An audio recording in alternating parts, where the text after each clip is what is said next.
We're going to start off with how your team is coming off its best performance at the Clover Cup.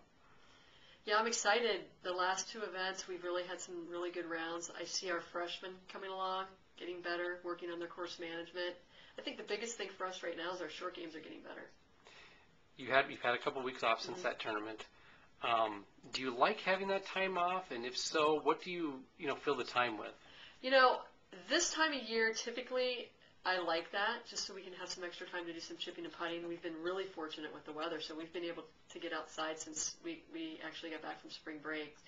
Yeah, I think it's been good. I think there's still some things that we need to work on, especially with the young team, but I can tell you that I know I'm ready to go watch them compete again, and I know they feel the same way.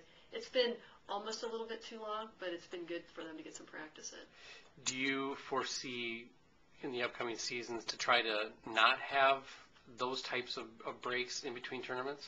The only time we might do this again would be next fall, similar. Instead of we would probably be gone last week and then be off 2 weeks and then go to Ohio State and Big Tens. I'd like to have that type of a break if we're going to have two tournaments in a row. That's probably about the only time. Next fall, it'll be a tournament, a week off, a tournament, a week off, which is perfect, actually. And you mentioned working on short game in that 2 weeks. Do you also get more time to play rounds and kind of compete as a team? We did. We played Medina Country Club a few days, twice. We played Southview one day. We played Les Balstead one of the days. So we actually got around to quite a few golf courses. We did play Wayzata Country Club also. So in that sense, it's been good for them to get out to do some practice on the course, which is where I'd like to see them more. Going in to talk a little bit about your team, we know you have a young team.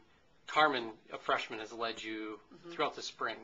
Kind of talk about her, how she's progressing. It's been really fun to watch Carmen. I actually picked Carmen up. It was my first week here, and I picked her up. She was my first recruit that I met. She'd never been to the United States, so watching her progress the last 6 months has been really exciting for me. Carmen's chipping and putting. No, I shouldn't say her putting, just her chipping and her bunker game. She's worked really hard at getting better at that, and that's guaranteed. That's why she's scoring better, because she's just a great ball striker. But when she came here, she had a lot of work to do on the chipping and the sand game, and it's really helped her quite a bit. So have you seen in this year kind of in your progression as a coach too, is that really at this level what the players need to work on? Is that short game? Yes.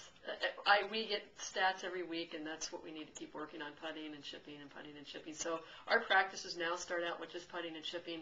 We may let them hit a few balls for the first 15 minutes, but we have very structured practices as to what we want them to do with their chipping and putting. This week, you're going to leave here shortly, going to Oxford, Mississippi, the Rebel Intercollegiate. Can you tell us a little bit about the teams that you'll be facing? Yeah, there's going to be some good teams there. Baylor, one of the top-ranked teams, is going to be there. I think it's a good field for us. It's a good field for us to see how we're going to fare against some of the better teams, and then there's some teams there that we should definitely be ahead of by the end of the weekend. So it's going to be interesting to watch. Do you think you're going to go with the same lineup? I think you've pretty much gone with the same or similar lineup this spring.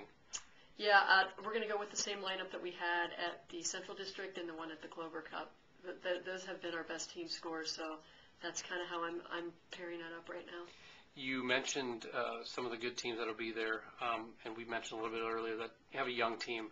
What do you hope to get out of a week like this when you're facing some top quality opponents, but you also, you're a young team, and do you think they'll get nervous about facing these teams? Or? I think it was interesting watching them finish the last tournament, because I'm thinking that they may have been a little bit nervous at the end. It was exciting to watch.